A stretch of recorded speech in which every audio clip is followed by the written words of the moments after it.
Modiar terbongkar, PJ Heru bangkitkan kembali sistem e-budgeting ala Ahok yang ditutup Anies.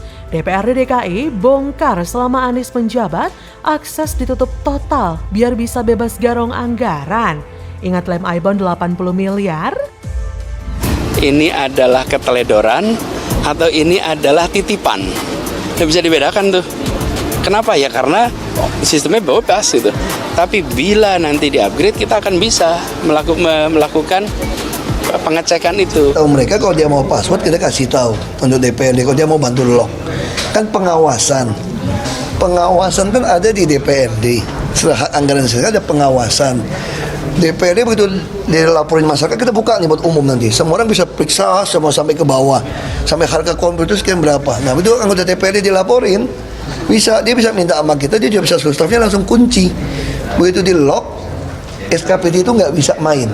Nanti SKPD harus cari tahu siapa yang ngunci ya. Oh, dari DPRD yang ngunci. Dia akan dipanggil DPRD itu. Ada dia menghadap, atau saya yang ngunci, sekda yang ngunci. DKI meminta Gubernur Anies Baswedan untuk mengambil tanggung jawab dan bukan menyalahkan bawahan. Kami menyesalkan adanya peristiwa di mana dua kepala dinas itu mundur dari jabatannya. Kami berpandangan bahwa Gubernur Anies Baswedan ini pada akhirnya adalah seorang pejabat yang dipilih melalui pilkada dan memiliki tanggung jawab politik. Wewenang Gubernur Anies Baswedan ini begitu besar dan beliau suka tidak suka adalah pimpinan tertinggi di pemerintah Provinsi DKI Jakarta. Halo, selamat datang di channel Redaksi Jurnal bersama JJ.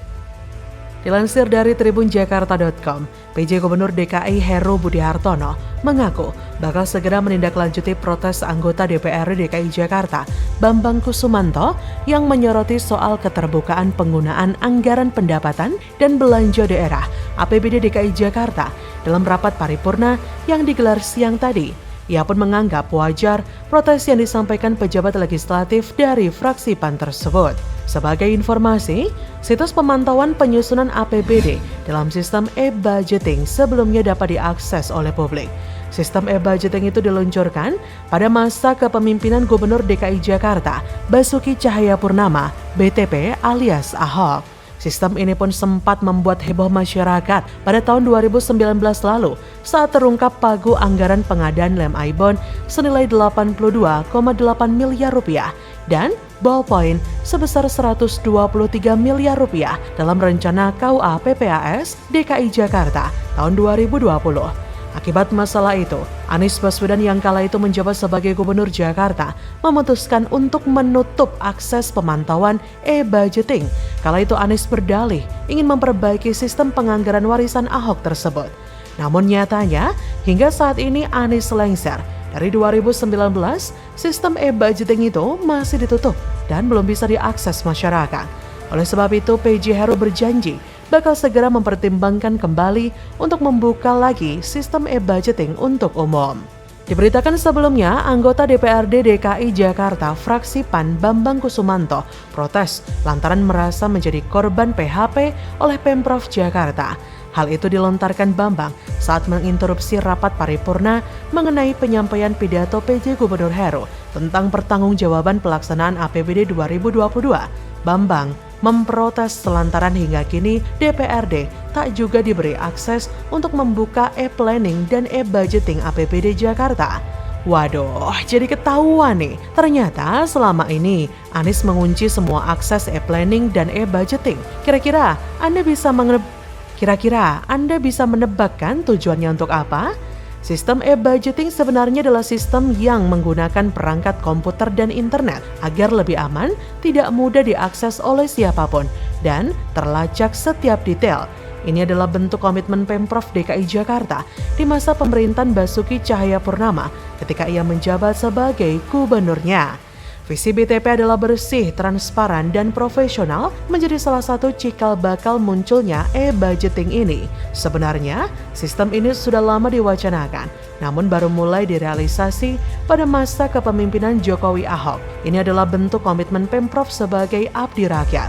Pengabdi rakyat tentu menggunakan uang dari rakyat secara jujur, transparan, arif, dan bijaksana. Meskipun Ahok harus masuk penjara karena tuduhan yang dianggap terbukti dilakukannya, yaitu penistaan agama, sistem e-budgeting ini tetap berjaya. Nama Ahok kembali tercium harum di Jakarta. Bunga-bunga yang sudah dibuang dan layu, bahkan ada yang dibakar, mulai muncul lagi dalam bentuk spiritual.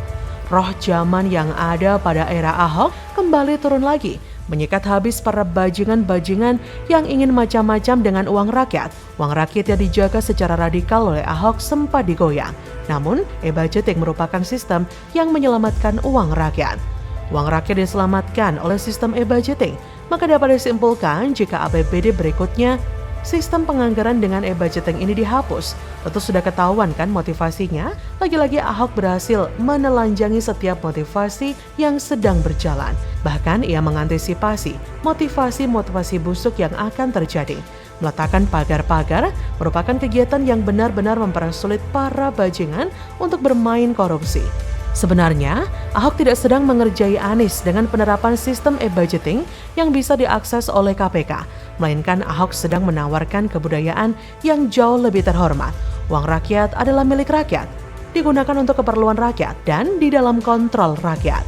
Prinsip demokrasi benar-benar dijalankan oleh Ahok, karena demokrasi ini merupakan sistem negara yang sangat baik untuk era saat ini. Dan benarkan ada yang ketahuan mau akal-akalan dengan anggaran duit rakyat. Sekali lagi saya ingatkan, lem ibon, ballpoint, ATK, dan lain-lain yang jumlahnya sudah tahu kan? Yang tahu-tahu aja ya guys ya. Gas PJ Hero, bangkitkan lagi e-budgeting era Pak Ahok. Hajar bajingan-bajingan garong duit rakyat. Bagaimana menurut Anda?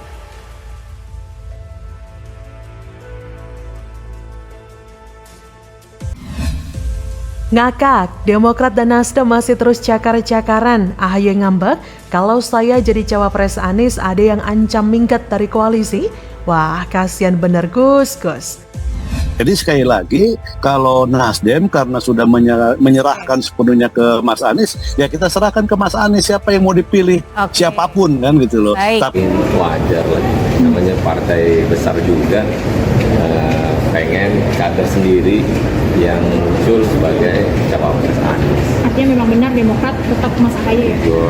Mereka maksa pokoknya untuk AHY mendampingi Anies. Ini menjadi ancaman bagi koalisi nggak? Cuman kalau mereka bukan Mas AHY kemudian mereka keluar atau gimana? Karena kan ada godaan juga dari PDIP untuk Mas AHY. Itu kan keinginan partai politik kan pasti beda-beda. Koalisi perubahan sebenarnya itu saling mengancam. Partai Demokrat terus-menerus memaksakan AHY sebagai calon wakil presiden Anies karena hanya itulah syarat yang membuat Demokrat tertarik untuk bergabung di koalisi perubahan. Sedangkan Nasdem sudah pasti nggak mau karena jelas nama AHY itu tidak menjual dan potensi kalahnya itu besar. Hai, dengar suara JJ lagi di channel Redaksi Jurnal. Dinamika yang terjadi di koalisi perubahan semakin hari semakin menarik untuk diikuti. Pasalnya yang namanya koalisi itu kan semestinya kompak dan saling mendukung karena memiliki tujuan yang sama, yaitu memenangkan capres yang diusung.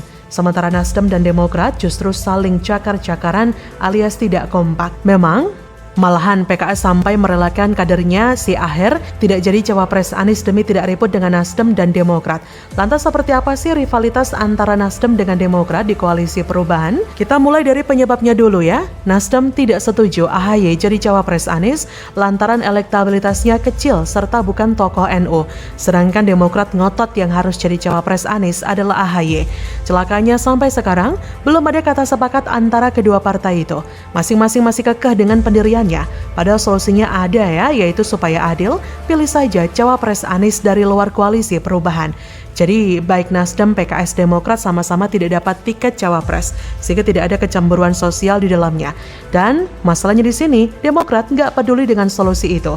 Bagi partai berlambang bintang Mercy itu, AHY cawapres Anies adalah harga mati.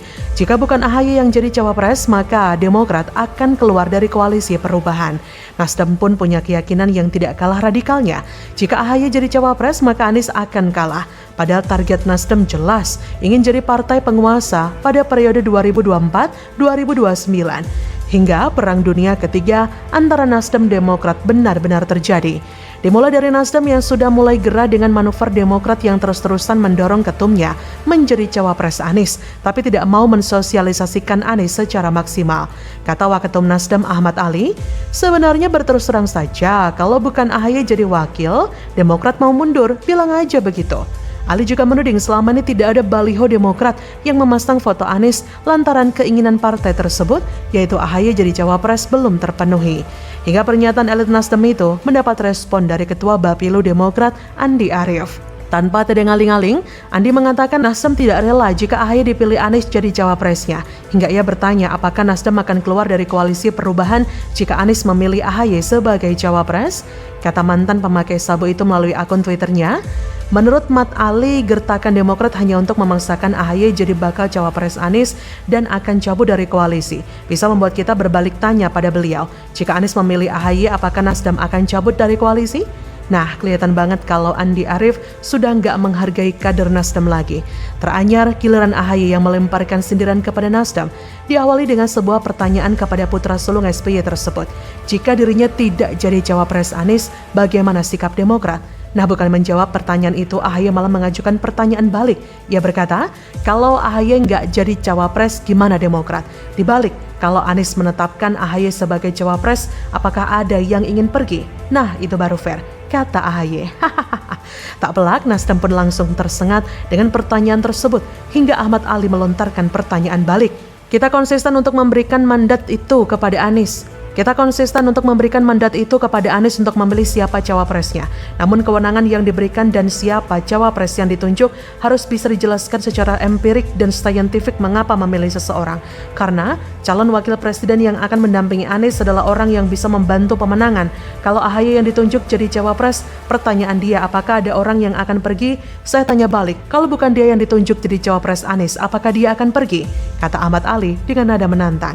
Dari pernyataan ex-ketua fraksi Nasdem di DPR itu terlihat jelas kalau Nasdem tidak benar-benar memberikan kebebasan kepada Anies dalam menentukan cawapres. Karena Anies harus menjelaskan dulu alasannya kepada Nasdem secara empiris dan saintifik terkait dengan capres pilihannya. Kalau ternyata alasan tersebut tidak bisa diterima Nasdem, ya ujung-ujungnya ditolak oleh partai mantan ormas itu. Artinya sama saja dengan penentu cawapres Anies adalah Nasdem. Dan kalau diperhatikan, konflik antara Nasdem versus Demokrat ini seperti konflik yang terjadi antara PKS dan Gerindra dulu dalam menentukan Wagub Anies. Jadi, bagaimana menurut Anda? Apakah pertarungan ini akan selesai nanti? Silakan tulis komen Anda di kolom komentar.